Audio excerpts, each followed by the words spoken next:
Testing. Testing.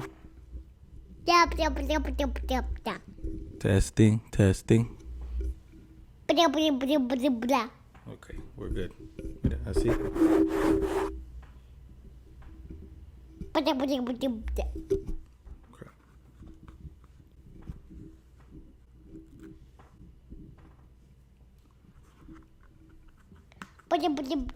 Hey, what's going on, you guys? It's Joey back with another podcast. And as you can see, our special guest is Baby Joey. See, pa. Our special guest is Baby Joey. Okay.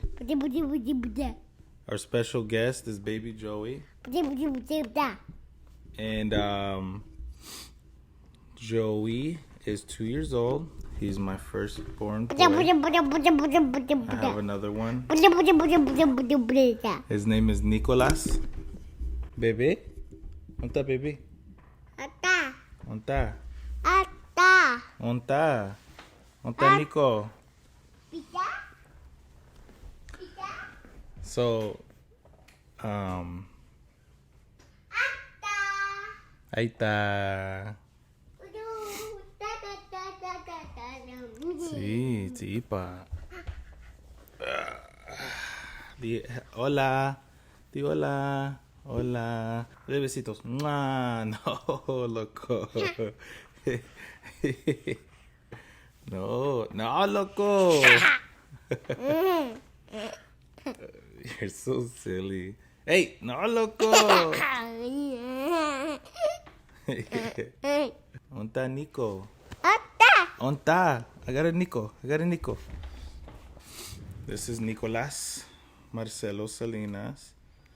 He is 2 months. Say hello. Say testing. Oh, all right. That works too. It's okay. That works. Oh. Yeah? Oh, you have glitter on your forehead. What happened? ¿Qué pasó? Nicolás, say hi. Hey.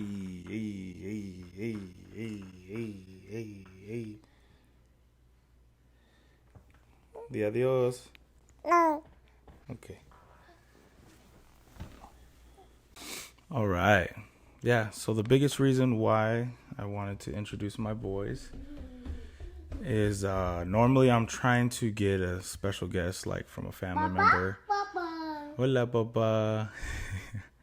I'm trying to get a family member as a special guest. And, of course, like my dad has been in and out of my life. But I wanted to talk about how, like, that impacted me and how it is being a father now. And here, my special guest wants to come up because he wants to see himself. Papa, ¿quién es? Oh, then mac and cheese and ring pop for dinner. Yeah, so I'm gonna start off by saying how my week was. I'm kind of getting ready to go on a trip. I'm going to Puerto Vallarta. Puerto Vallarta, sí. Sí, okay. And ¿Dónde Nico? Papi, ¿quieres comer? Ven, Joy, ¿quieres comer? No? Okay. So yeah, I'm going to Puerto Vallarta. Hey.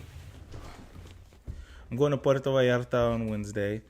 And I'm going to be gone until Sunday. Di adiós. Not yet, papi. Not yet. Ahorita. Then.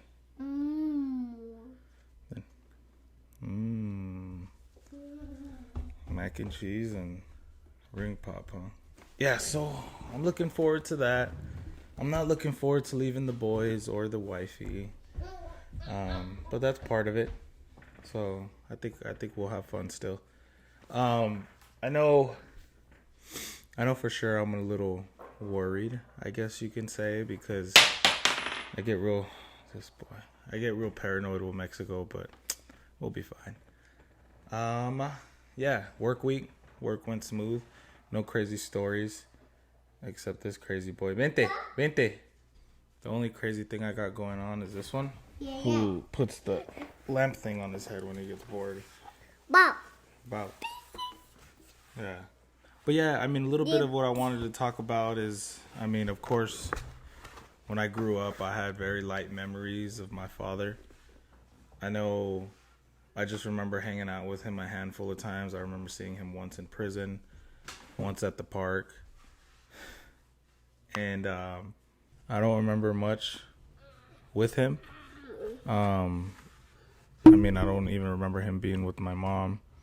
As far as that, I mean, like growing up with the father, I never really had that father figure. But you know what? It was nothing I really chased after. It was something that was like it was just like, okay, you know what I mean? Like my stepfather.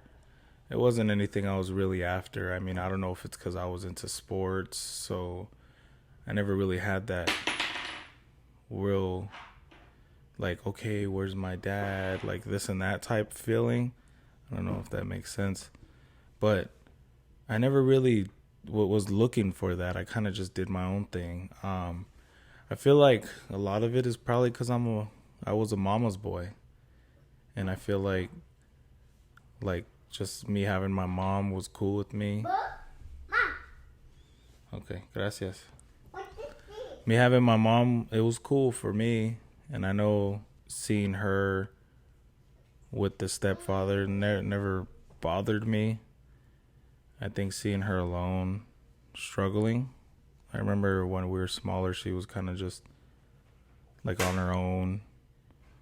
And then she got with my stepfather, and when they broke up, she was single mother supporting 4 kids.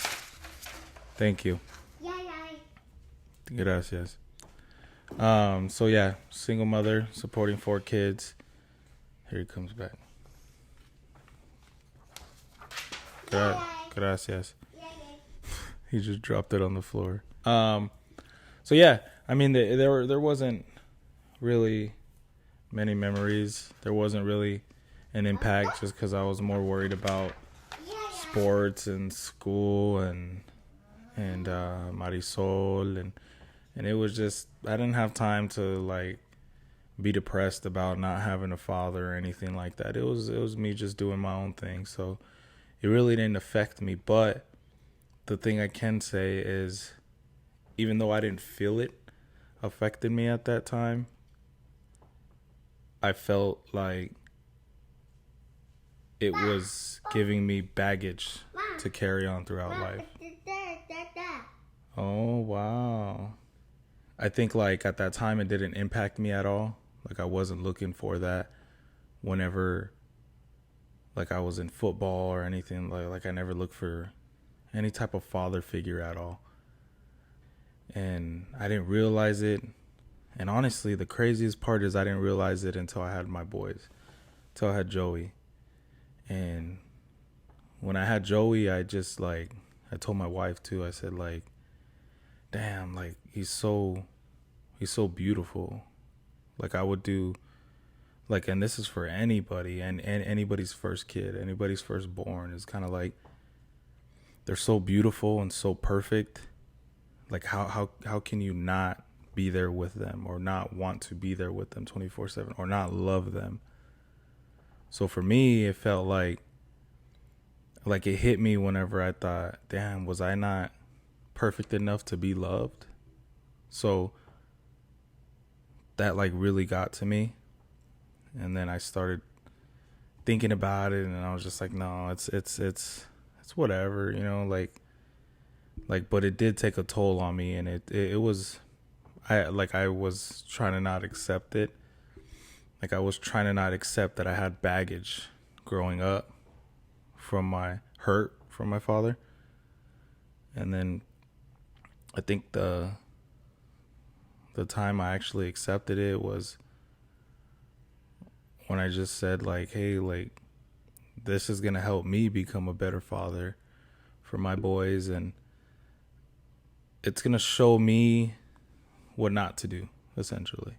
Like, it's going to show me that, like, hey, you know how it was growing up and how it will affect you in the future, so don't give that to your boys. And it's as easy as that. And I mean, that's what I'm going to do is, like, every day I love them. I cherish every moment with them. And that's just time I'm never going to get back with them. So I try to enjoy it. And the biggest battle with all of that, I think, is me wanting to, like, do stuff that's time consuming. Do stuff to, like, help their future out financially. Make sure they're set up financially. But at the same time, I don't want to give up too much time, because moments like this, while they're small, are like they're priceless, so I'm never going to get this time back, and no amount of money in the world is going to give me that time back either. That's kind of just like the mentality I have. And sometimes I feel like I could do a better job, but then I don't know if it's just this expectation I keep of myself.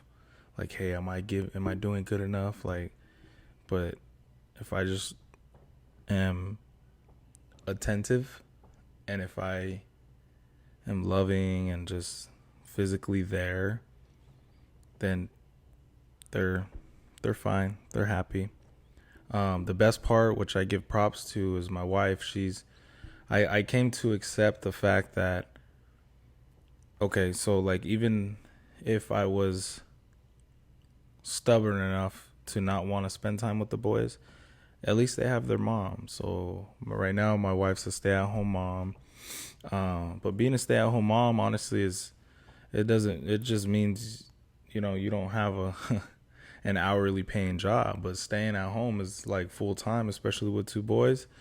So I always tell her, I'm like, girl, like, she's always on the clock. Like, that's a full time job, being home with the boys. And I give her props.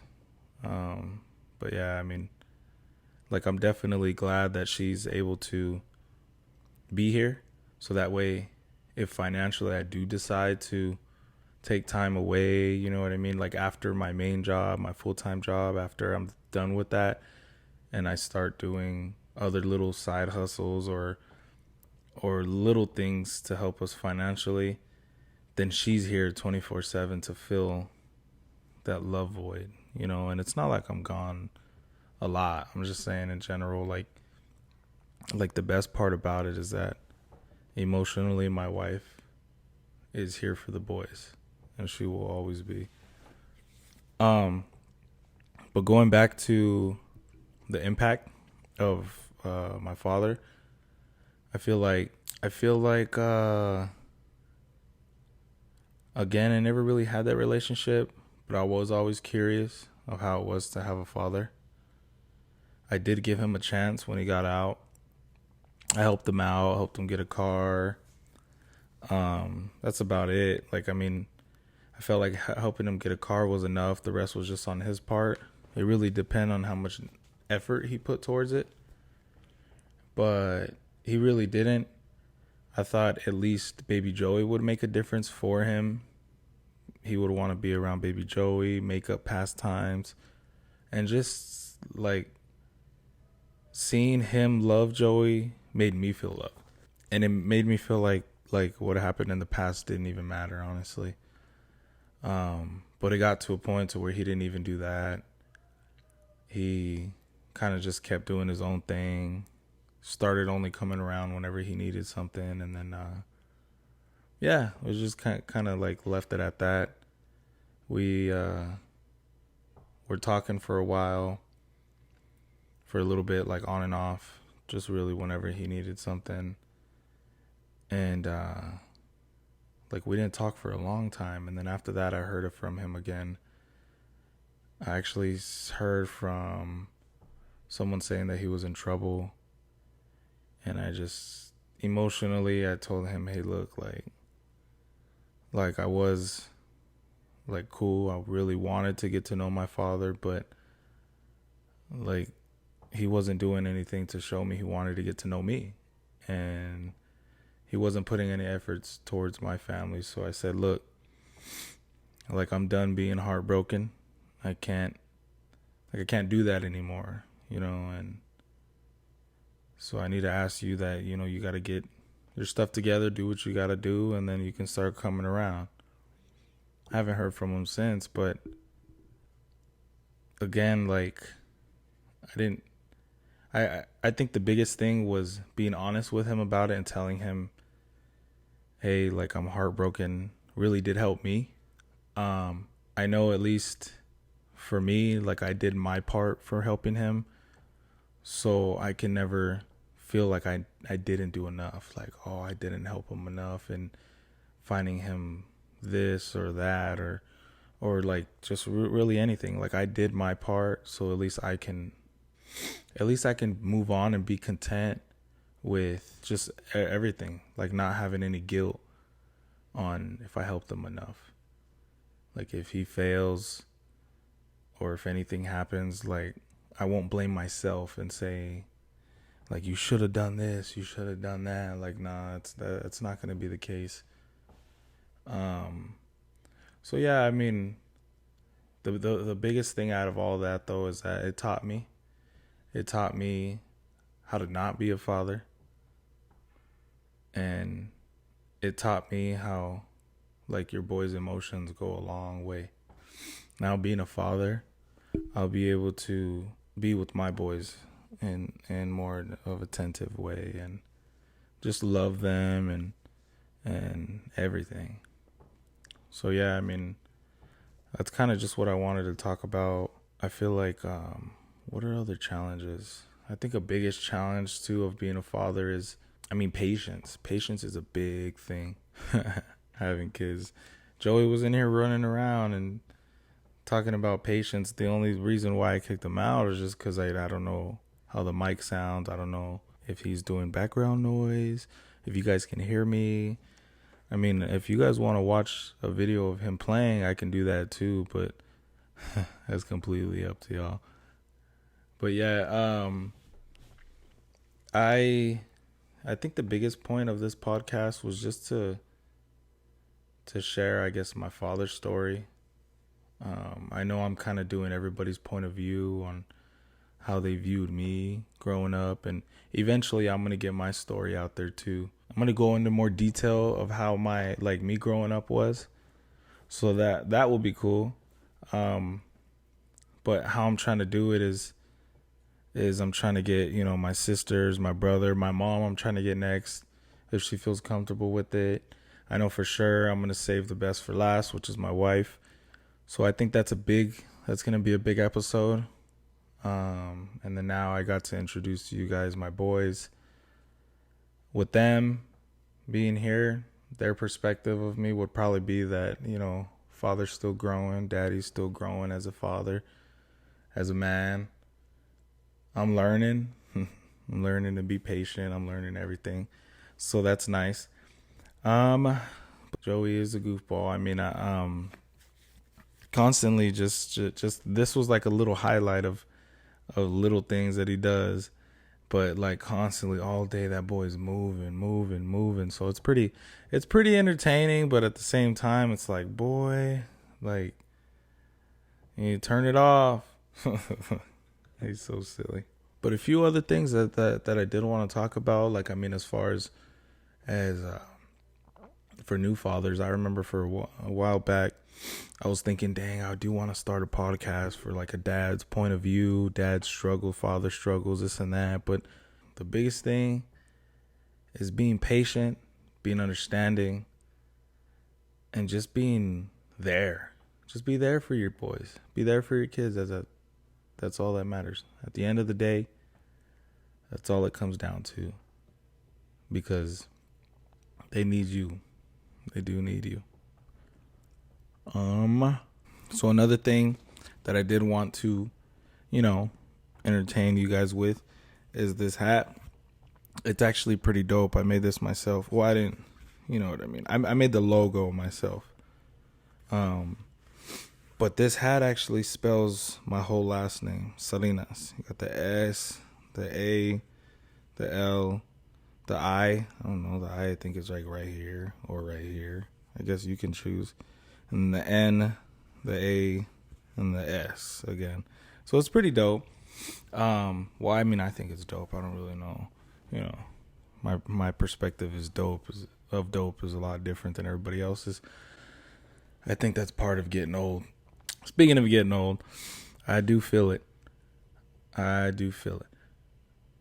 think the biggest thing is like playing with Joey. That's where I feel it the most. Like, the biggest thing he likes doing is like jumping on me.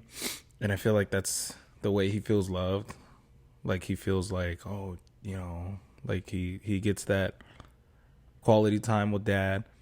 So I just lay on the ground and I let him jump on me. But, oh, man, like, it gets me.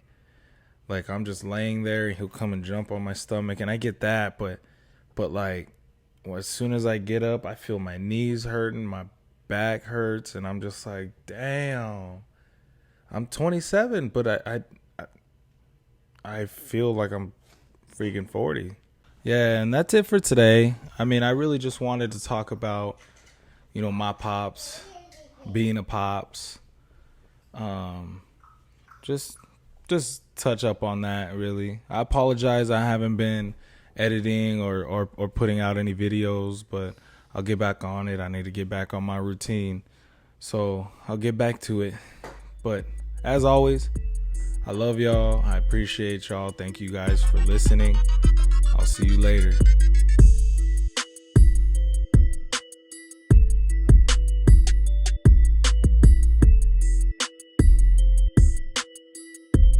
Oh, wait. Joey, vente. Di adiós. Di adiós. Di adiós.